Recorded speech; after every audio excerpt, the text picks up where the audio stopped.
Hi, you're listening to A Smaller Life, and I'm Saskia de Feiter. Today, I'm interviewing Maaike van Geijn. She's an upcoming knitwear designer and has managed to launch herself right into some of the most popular publications out there. I'm curious to learn from Maaike how she's done that and answer the question some of you have asked themselves many, many times. Should I start selling my pattern designs? We are going through the whole process from idea to publication, and Maaike sheds a light on her ideas, processes, hiccups, and successes. For any aspiring designer, a fast-track, step-by-step lesson on how to get your first design out there. For any knitter, a fascinating view into the backside of publications like Laine and Bien Aimée. Have fun. Hi, my name is Saskia. I've got over a decade of experience in running a small business in the needlecraft industry, selling, pattern and product design, teaching, and running a needlecraft school. As a small business owner, you're in charge of everything: branding, marketing, selling, promoting, and cleaning the loop. I'm educated in marketing and photography and learned to do everything else on the job.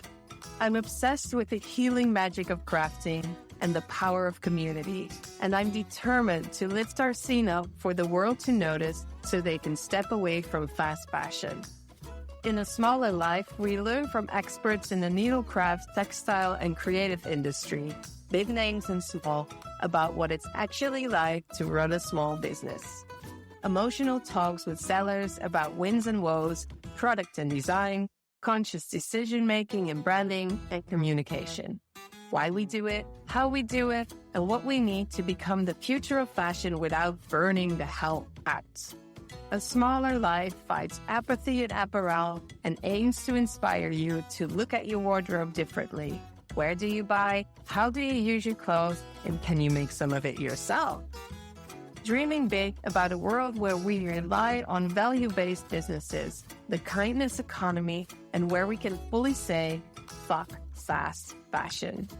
A Smaller Life is Jawol's completely free way for makers and sellers to learn how to be part of a healthier take on clothes and fashion. Jawol offers an online community where they can connect and inspire each other. Monthly topics with challenges for makers, coaching and support for sellers. We will move the needle. For more information, go to ja-wol.com. Jawol! Hey, Maaike, it's so good to have you on the show. This podcast is for makers and for sellers to learn about what it's like to run a business in the fiber and needlecraft industry. You have such a unique perspective of being the new jibber on the block with your business is almost still a baby, but at the same time, you've landed some pretty big publications already. So I thought it would be super interesting for our audience to hear from your perspective. And I'd love to talk to you about designing and life and business aspects of being a knitting pattern designer. Thank you for having me, Steph. You're welcome. So how about we start with just life in general?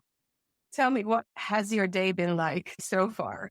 First, bringing my daughter to school, and then I did a bit of designing. Normally, I walk in the morning, but because I had a lot of work today, I don't do that. Normally, I walk every morning, like an hour and a half, just to get a bit in shape. I live in a very beautiful area near the woods and the dunes and the sea, so it's absolutely not a punishment to do that. And then around 10, I start working until my daughter comes from school. And then normally I also work in the evening. That's a bit my days, normal days. Yeah, and the working now is making patterns or knitting, which is very exciting. And I'm also now following my latest design for Bien Aimée. That's a sweater in 2 gauges, and I've invented a trick for that. I've called it Maaike's Fast Forward Fix. So you knit the color work on a small gauge, which I think is the most exciting part and interesting part to knit. And then you change for the body and sleeves on a larger gauge, so it goes much quicker. And it all comes from my own impatience as a knitter. I like to knit But then, you have a nice colorwork yoke, and then you have to knit all the sleeves and body in the same fine gauge, and then I get bored. So I was just thinking all the time, this could be done different. And then I invented a little trick. So you go to half the gauge from 29 to 14 and a half in this instant, in these sweaters. I'm stepping in to explain something. Maaike speaks fluent knit language, and she's talking about gauge and yokes, and I thought I'd jump in and let you know what that is if you're not a knitter. A yoke is the top part of a sweater that covers your neck and shoulders in the front and in the back.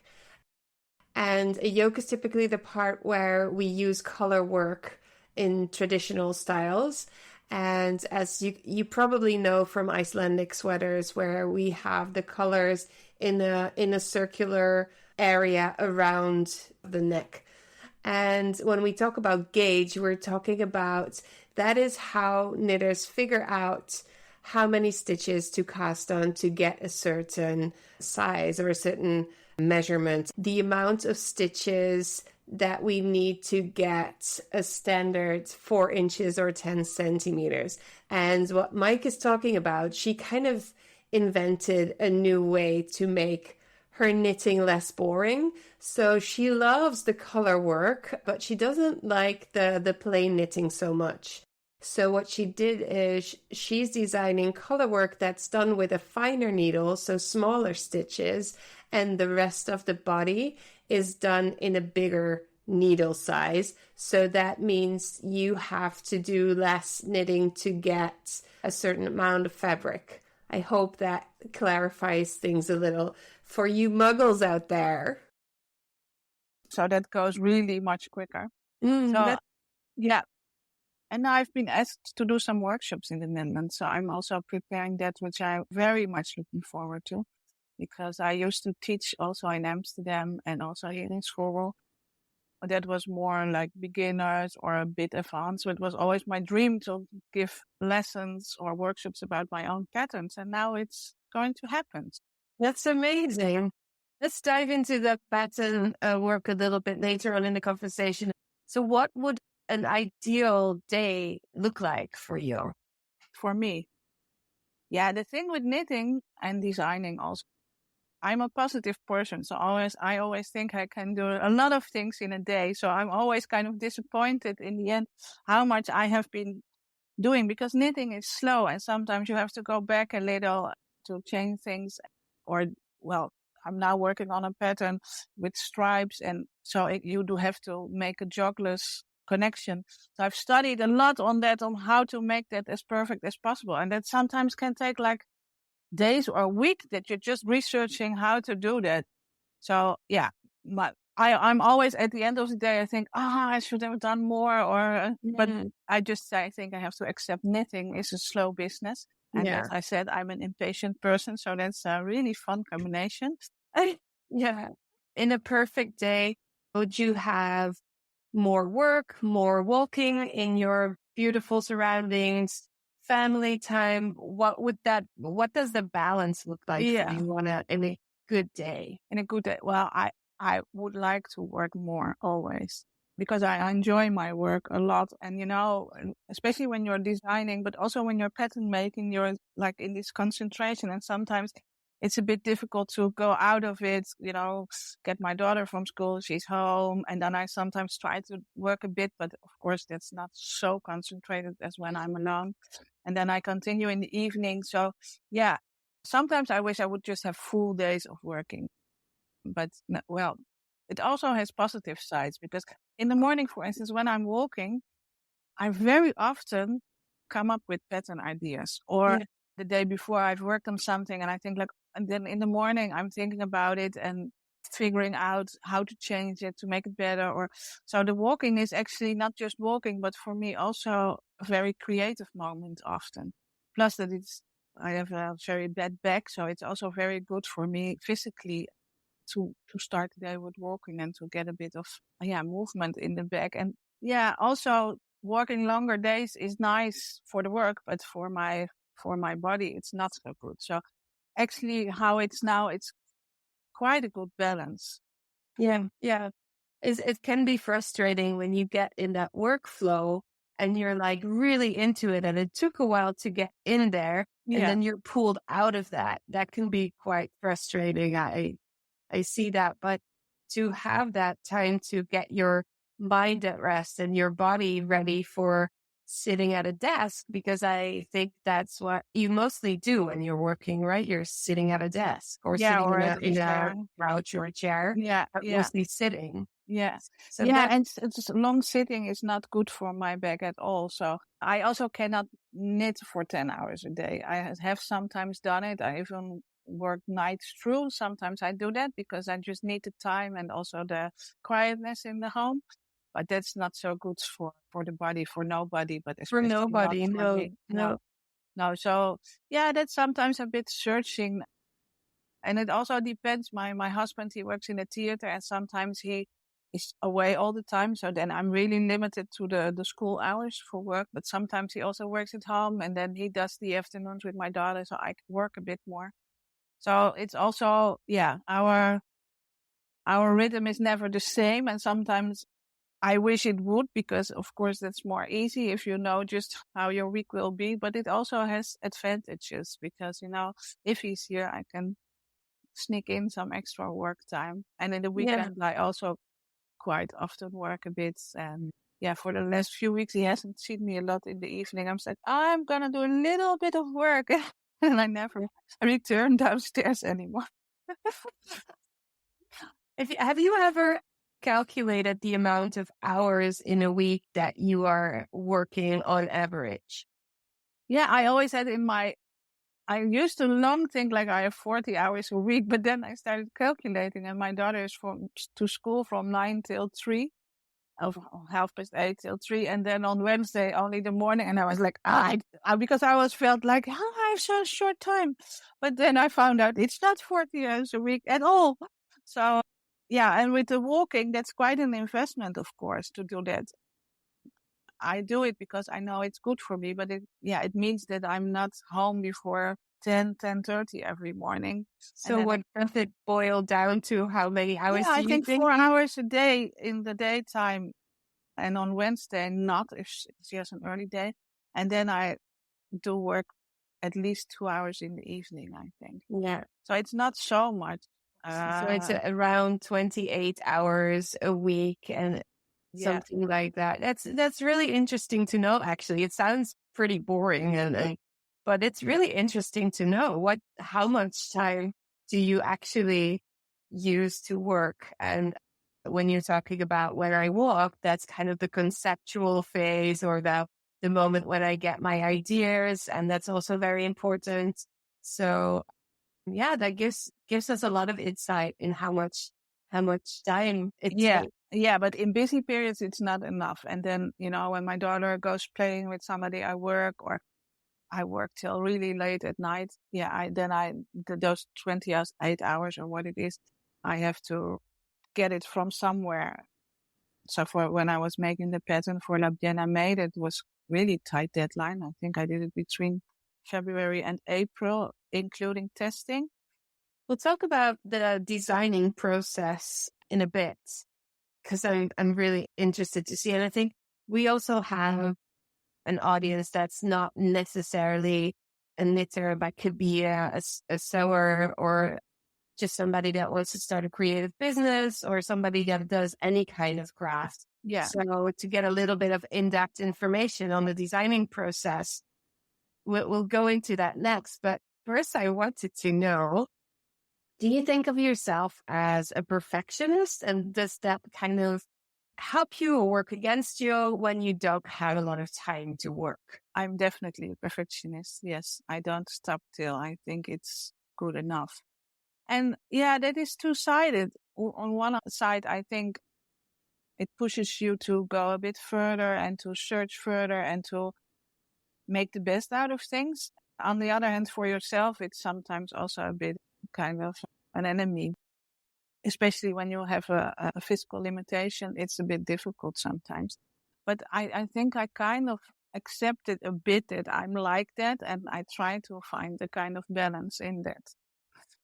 I know I'm a perfectionist, but I try to, think when I cross my boundaries, if it's worth it or not, or if I can maybe organize it different so I don't have to.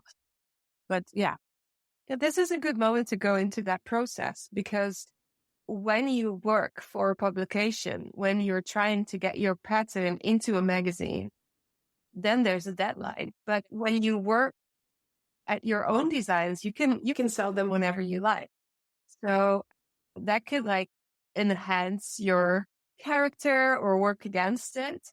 You've just mentioned La Bien Aimée and Laine, different magazines and different brands in the knitting industry that are quite well known.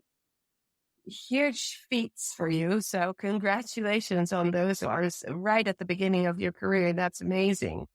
When you want to submit your pattern to a magazine, from the beginning until the end, can you describe that process?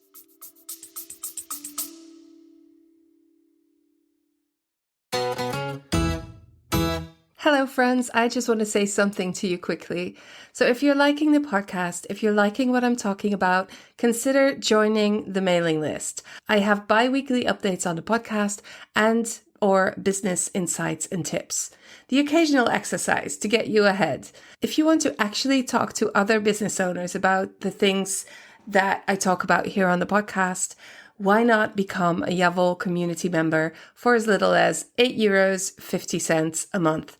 That's like buying me coffee and a croissant. But don't do it for me though. Do it for yourself, because I promise that you will get something out of it, either the emails and or the community. So you can either go to the show notes or sign up through javel.myflowdesk.com/patternshift. I hope you'll join us.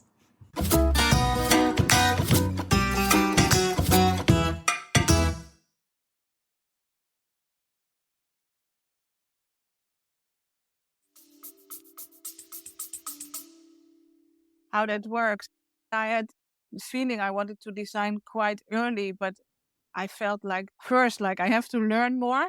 So I learned like crazy, did workshops, but knitted also everything that was possible. I was thinking like, okay, if I'm going to design, how am I going to do it? And then I thought like, well, maybe I want to publicate myself in the future.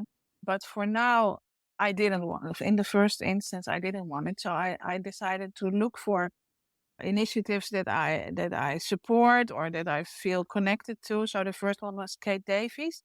She had this project, My Place, which you could apply for. And it was also more than knitting. It was also making an essay about your place, where you're coming from. So I made quite a personal story for that, and a beret with her yarn. That was the idea. So that was the first. And But that's not a typical way of submitting your pattern. No. Well, it was in that case typical that you just have to make a proposal with not yet the design, but with your idea and also a bit your story, and then you were selected. So that's also how it goes with other publications.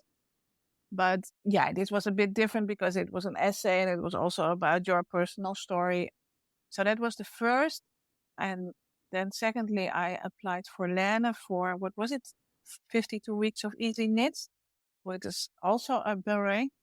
Actually, I sent in a few and they chose one. So that was a bit amazing because, I knew that normally, well, if you send in, you're not always selected. But immediately I was selected for Kate Davies and then for Laine. Well, and then I saw this. Can you just send in your pattern?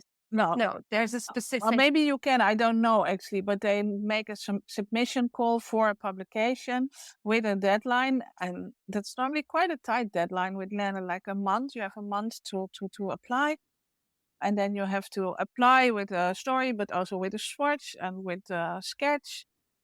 But I had this beret. I just made it because I was just making it. So I already had it finished. So I made some nice photos on my daughter. So it was a finished beret actually. So I could do that quite quickly. And I sent it in and I was selected. So I was very happy. And then I saw this call from Bien Aimée, and it was called Mixing Bases. And I already was busy with this idea about the different gauges. And they explicitly asked for designs that combine different yarns or gauges or structures. So I thought I will send that in. Bien Aimée is a yarn brand. Yeah, it's actually quite a big company now, I think. She's a yarn dyer, but she's also making books. This was the call for her second book.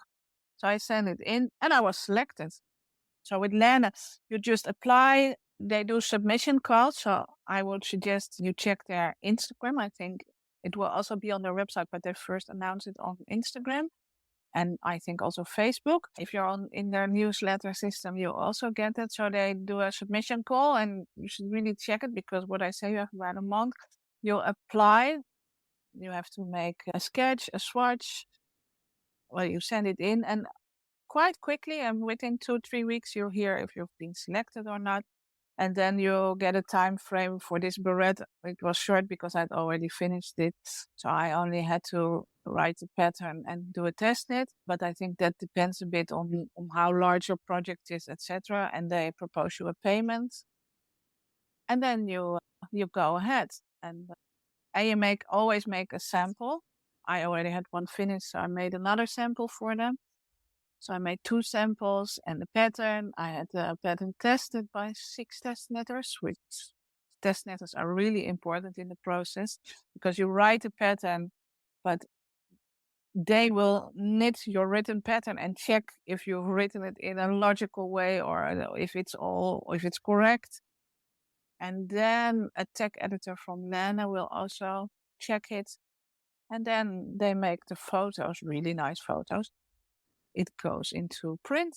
But between sending it in, I think that was last year November, and it was published a year later. So you have to be patient and realize that it takes a lot of time before your design will actually appear. Yeah. And it sounds like it would be quite smart to have a bunch of designs, a couple of designs ready for whenever the submission call comes out. Then you just see what matches their request. And then you have a bunch of the work done because sometimes it's about themes as well, isn't it?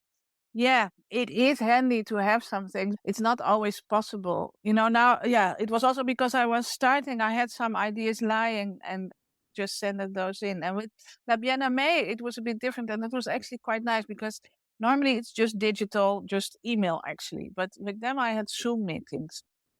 And May also is a very inspiring person and also really knows how to challenge you, which is really nice.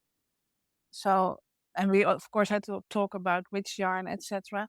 So with Bien Aimée, I sent in a basic idea, but then I got their yarns, or actually all minis, and I made a whole new design with the same principle of the gauges, but the whole look of the design was very different. Did you have a longer period of time to work on that?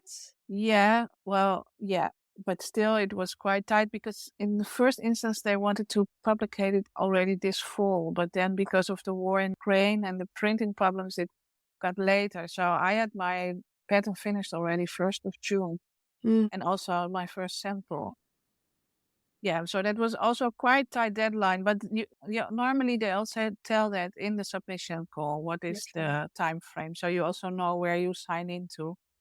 Right. Okay. So then moving back a few steps, let's say you came up with an idea for something. First of all, what inspires you? And let's talk through the process of the designing. That can be a lot of things. Art, a lot, but also knitting traditions that what I have been doing the years before, studying all kind of knitting traditions and techniques. The bow spirit, for instance, is a Swedish knitting technique, but also a whole movement of women actually. That's what I find also very inspiring.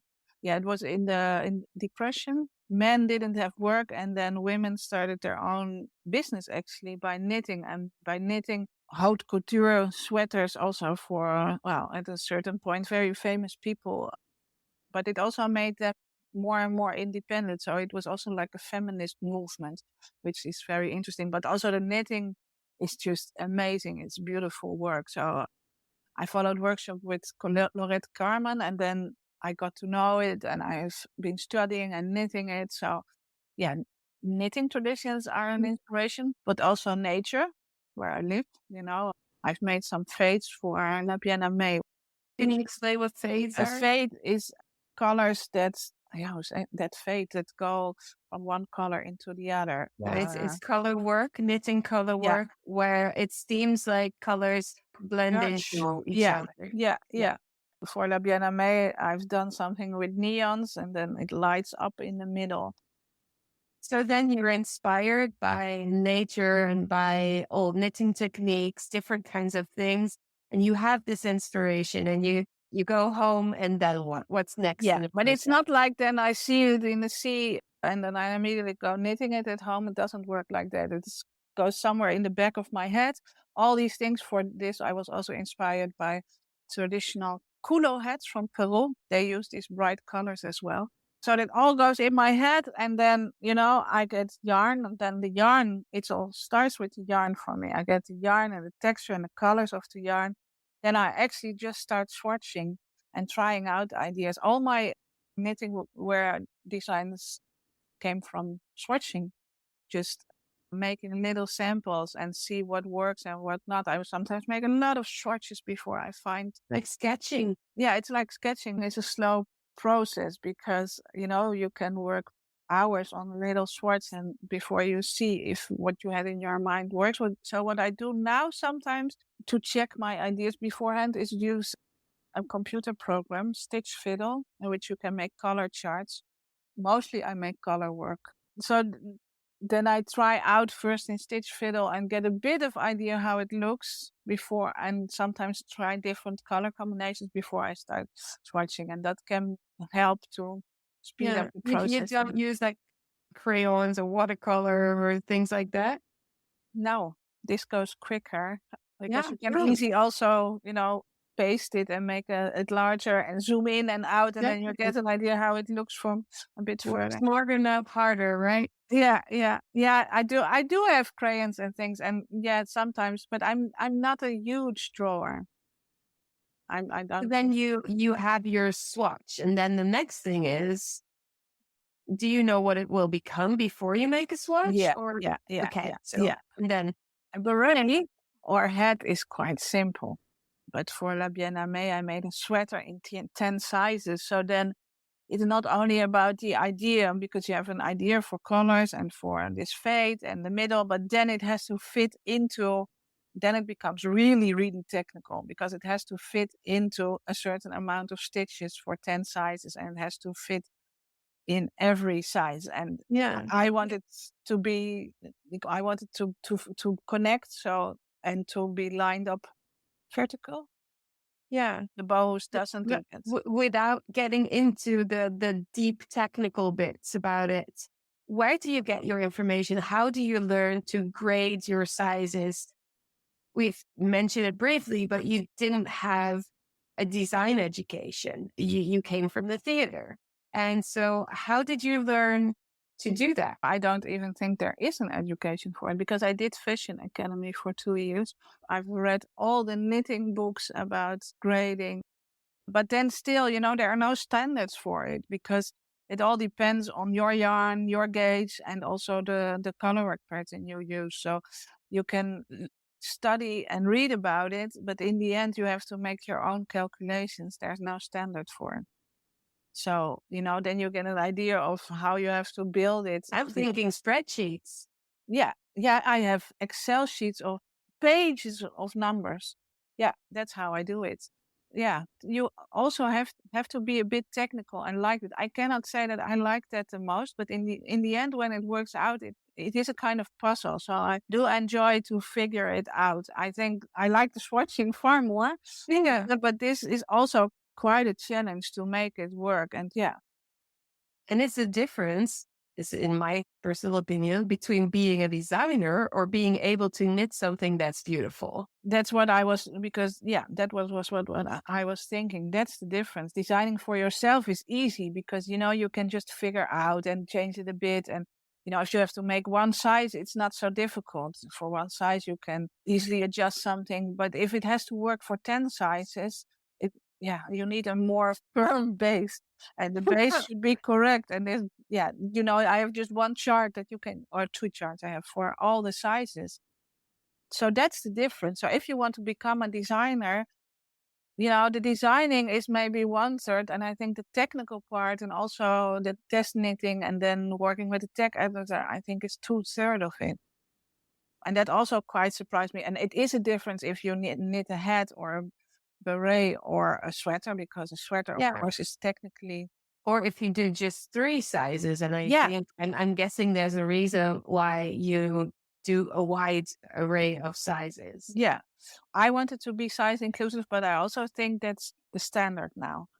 If you want to be in publications, they also do ask for that. But I also, because for the Kate Davies, I only needed to do 1 size, but I did 3 because I myself always liked it, because if you have more sizes, you can also play with the yarn. If you have a bit thicker yarn, you choose a size smaller. Well, I always like to have more sizes on my hand when I knit, because I never knit exactly the pattern as it is. I think a lot of people do that. And then you have your Excel sheets with gazillion numbers. And what's the next step in the process? Do you start knitting? Yeah, I already was knitting all the time.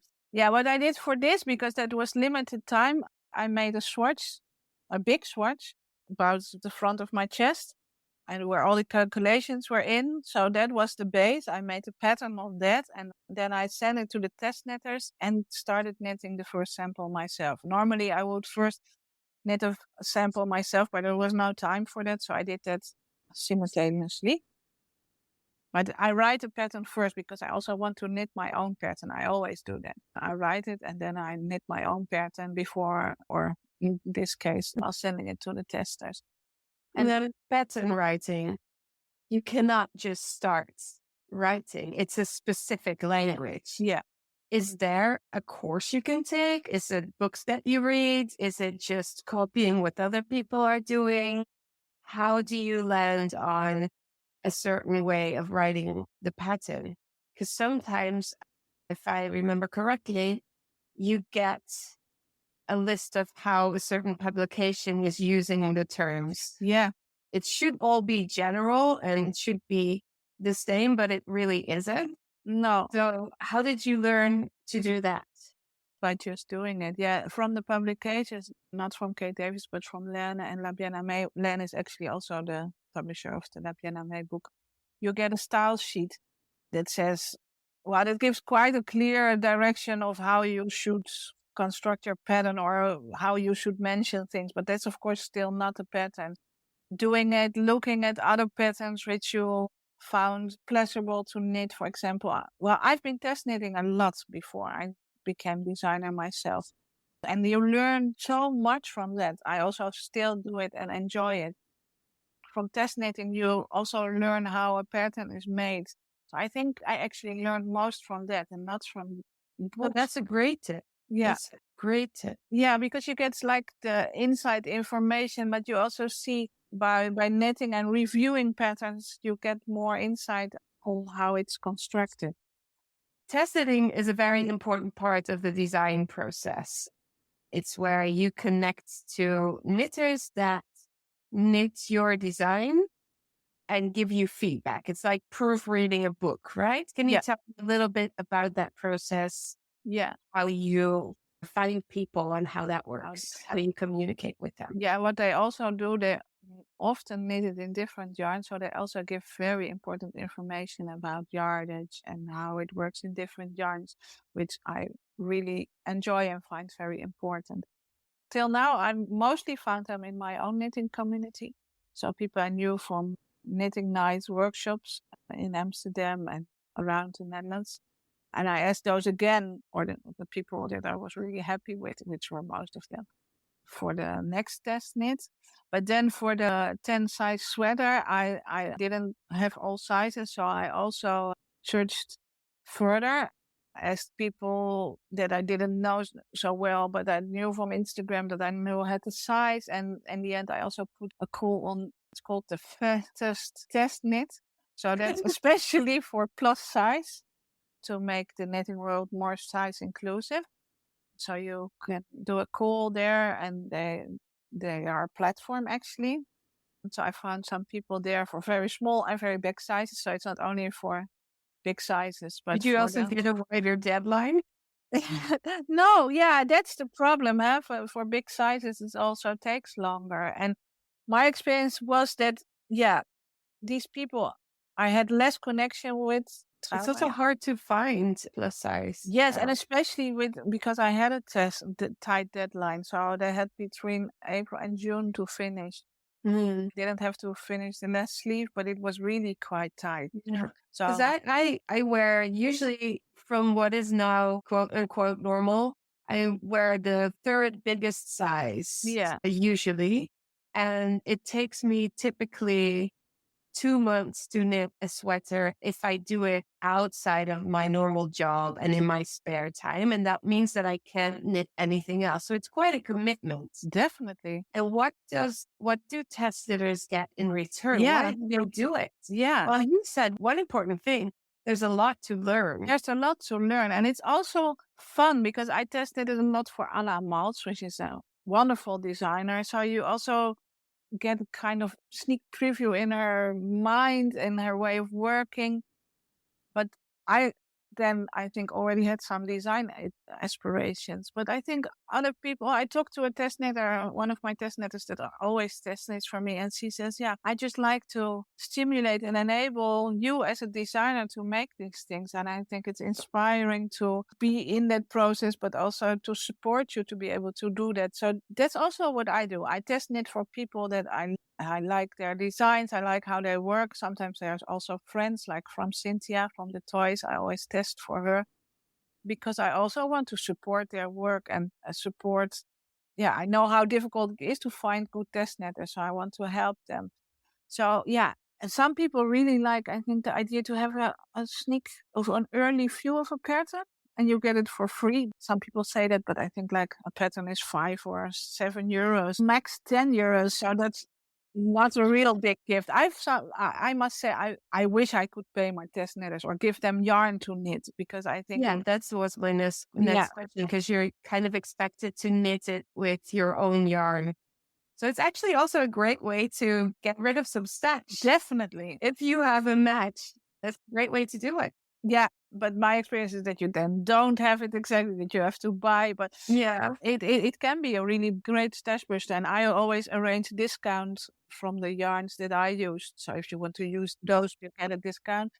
But that's still also little because what you say, they invest maybe 100 hours of time for a sweater. So I think it's so generous and a huge gift. And I hope one day we will be able to pay test knitters or to give them yarn or, I think. Do you think like the big names do pay test knitters or do they kind of rely on the fact that they're big names and people want to test knit? And that's kind of that's interesting balance there, isn't it? I don't think test knitters are paid maybe for really big yarn, but that's more I think than sample knitting. I've done that too. You get paid for that. Yeah. How is that like test knitting is it's even harder than sample knitting, I think. Yeah.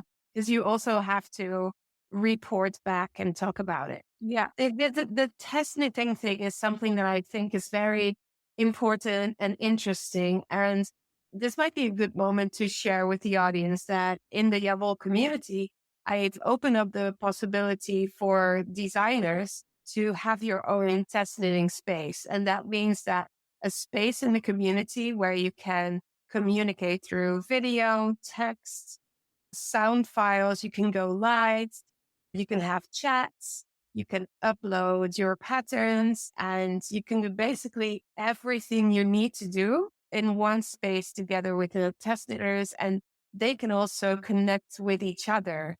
So that would potentially also take a little bit away from your work as a designer.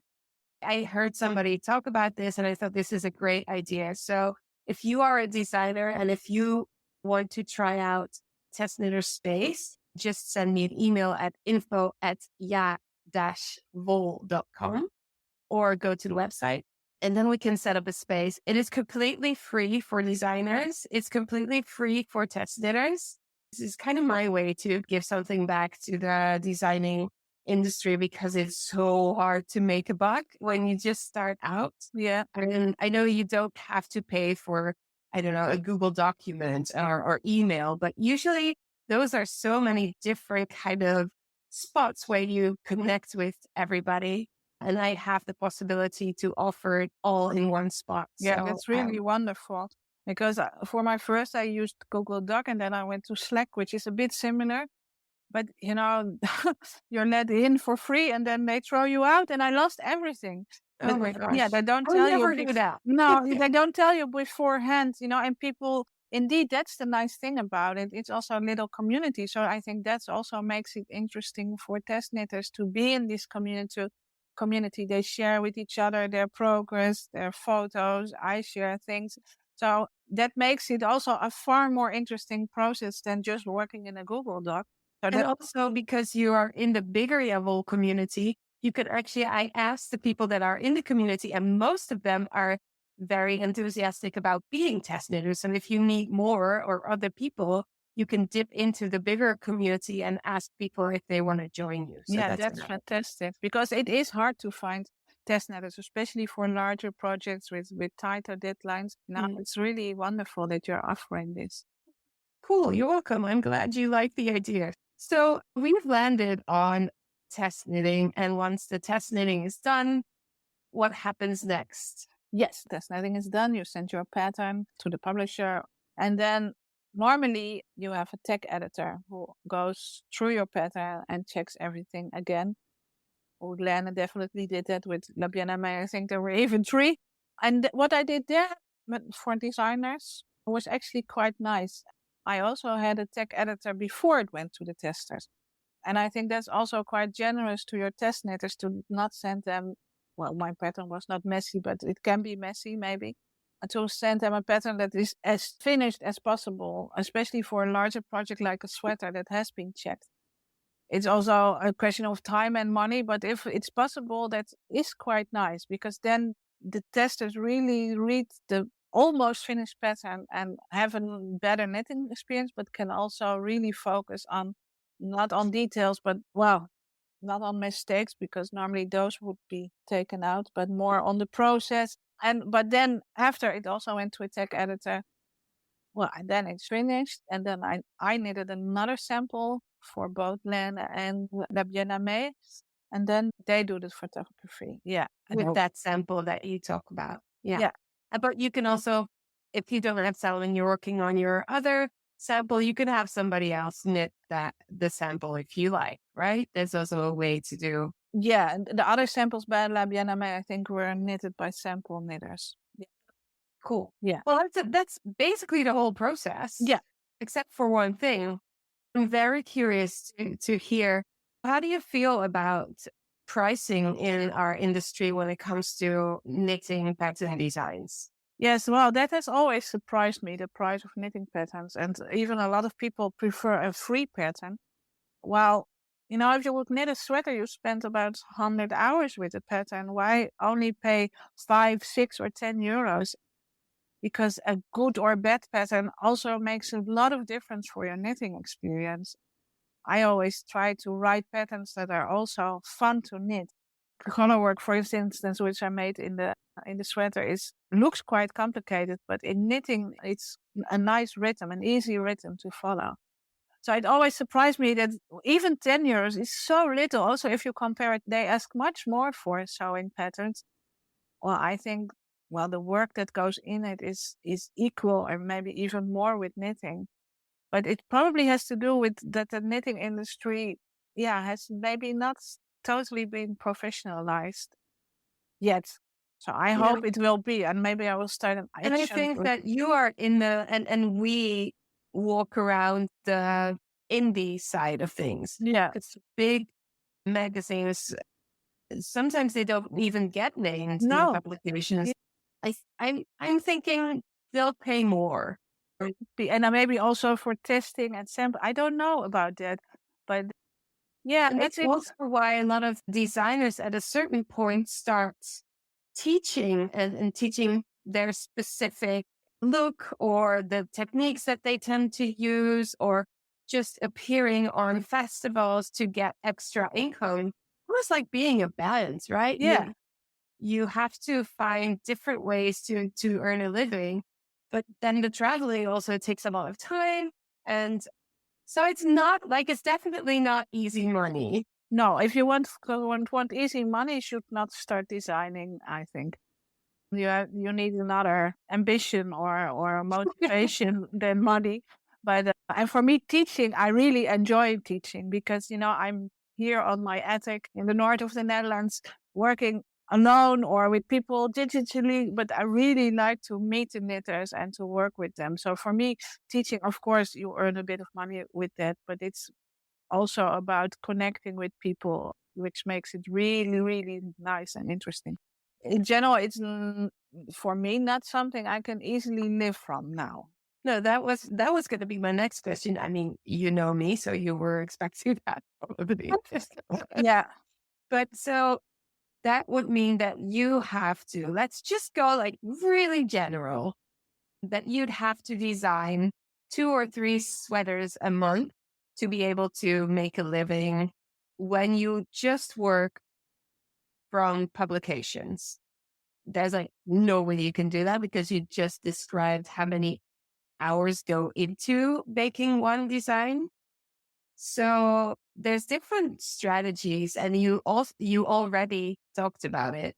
I think you're being really smart in getting into publications first to kind of build your name, but after that, it would be smart to do your own thing, right? Yes, but of course you have to do all the photography, the PR yourself. But I think for the pattern sales, if you're a bit a name and successful, I think that is more lonely, more rewarding financially. I saw that with the Kate Davies pattern that is actually in my own pattern sales, but I decided to donate that pattern sale to the ocean cleanup because it is about the ocean where I live. But I did see by what came in that's more lucrative.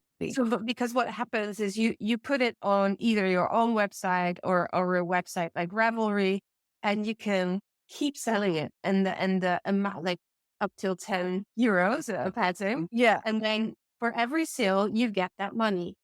And then with the publication, you just get paid once, not for every time somebody buys the book or the magazine. No, but you do get after a year, and with some after half a year, you'll get the pattern rights back, and then they will still sell the book, but you can also sell it as a single pattern.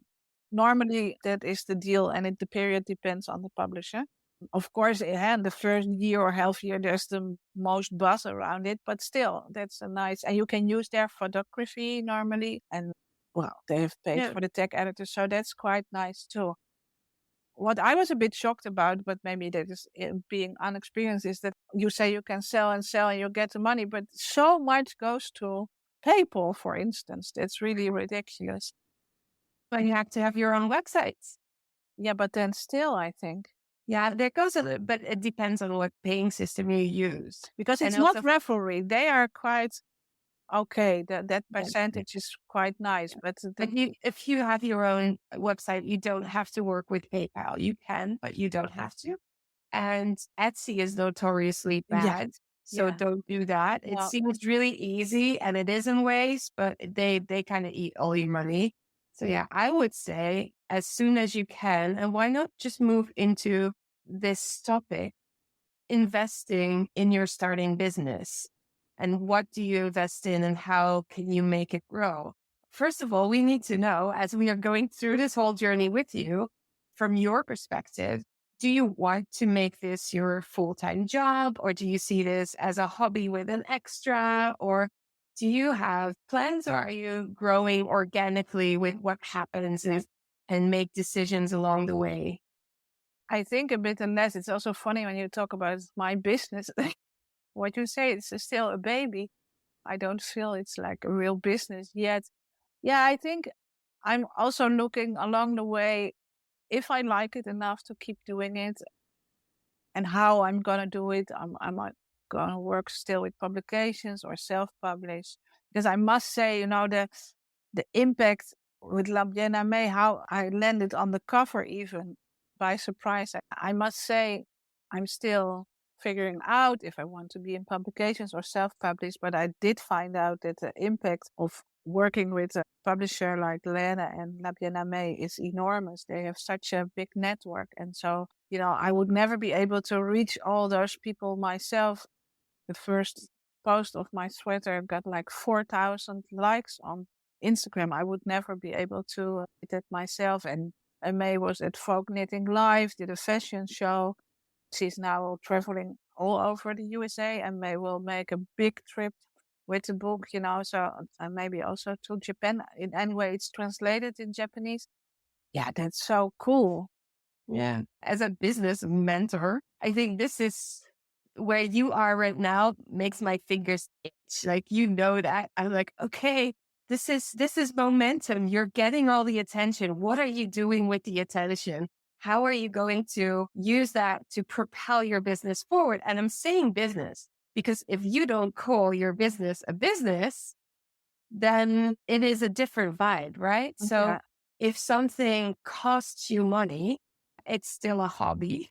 But if it costs you money and you're on your way to your goal is to make some money from it, it doesn't have to be much, but to make you feel good about the amount of work that you're putting in. Because you could decide to make swatches for fun every day, all day, but apparently you like to do more than just swatches. Yeah. Or, that depends on where you're coming from.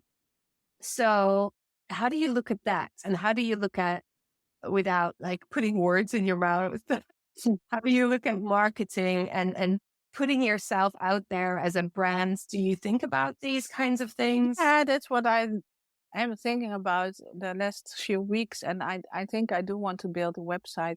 But then, I also have to apply for design. And then I'm like, yeah, and then designing wins it in my case because, I have this deadline. But I do think I want a small website where, where I can show some of my designs and a bit of my biography, and also not to be totally dependent on Instagram because I do have a huge audience there now, and that also grew a lot in the past weeks. But to be able to take them a bit along in my further journey, if I will continue, which I will probably will. Although sometimes I think like, how am I ever gonna get over this? It's also, it's been quite an explosion. Yeah. And I think this is such an important time for you. And I know that the designing is the biggest thing, but just for people listening, when you have all this attention, it is key if you want to grow to grasp that attention. And one of the easiest and cheapest ways to do this, like I've said this before, and I only say it if I use it myself, and I really love it. I love Flowdesk because Flowdesk is a way that you can collect emails. It's an email marketing tool, and it has just one price. And for that price, you can grow your audience to infinity. Whereas, I don't know, MailChimp or something, at a certain point, you have to start paying more and more and more. I won't get completely into this, but they actually also offer you a way to have a landing page, which is basically the type of website you're talking about. But it does cost money. But if you have to make one decision as an upcoming business, is collect people that are interested in your work and direct them to a space that is yours, that is not social media, because that can change at any moment. And they are fleeting. They are giving you hearts, but you kind of want to connect with them directly. And once you have a new pattern, send it to your friends so they can buy it with one click of the button. I think this is one of the easiest and fastest way to do it. I do have a link with 50% discount. If you do want that link, you can get it in the show notes. So what do you think are your next steps? Designing more. Well, what I wanted to say for people that consider becoming designer in any kind of craft, not only knitting, just do it, because I always preach that to people. If you really want something and you feel like you want to become something or do something, just do it, because normally you will put a lot of effort in it and you will probably also succeed. A friend of mine wanted to do a podcast about books, the Waanzinnige podcast, this is in Dutch. And she was also doubting, and I said, just do it. And now it is enormous and it's a big success. Well, I did what I preached to everybody and just went doing it. I remember being in the business group at Saskia, and I didn't even dare to call myself a designer. And she said, you should. And that was a kind of click in my mind. And I started designing and it worked. I don't know if it will work in the future, but it worked. I got my designs in publications, and just try it. Because if you never try it, you never know. Also, you don't know if you enjoy it. Just give it a shot. Just try it. See if you enjoy the process and everything that comes with it, because you don't know yet when you start designing, and see if it's something for you. And I'm still kind of in that process. I think it's something for me, but I keep asking myself, do I still enjoy it? Is this something I want to continue? Also never too old to become a designer or to stop and to go do something else. I love this. This is a perfect ending to a wonderful conversation. And I loved having that specific viewpoint of where you are in your business right now. Yeah. And I'm wishing you so many tattoo sales, so much fun swatching all the different yarns. And hopefully in a while you'll have people that do the annoying bits for you so you can focus on the great stuff. And thank you so much again, Maaike. Thank you, Saskia. It was a joy to be here. You can find Maaike's designs on Ravelry under her own name, Maaike van Geijn. And she's on Instagram at Breielaar. In the show notes, you'll find the links to where she is and where you can find her beautiful designs. My favorite is Wervel, which is a beautiful yoked sweater pattern that has beautiful neon flowing colors. It's lovely. Go click in the show notes and see her designs there.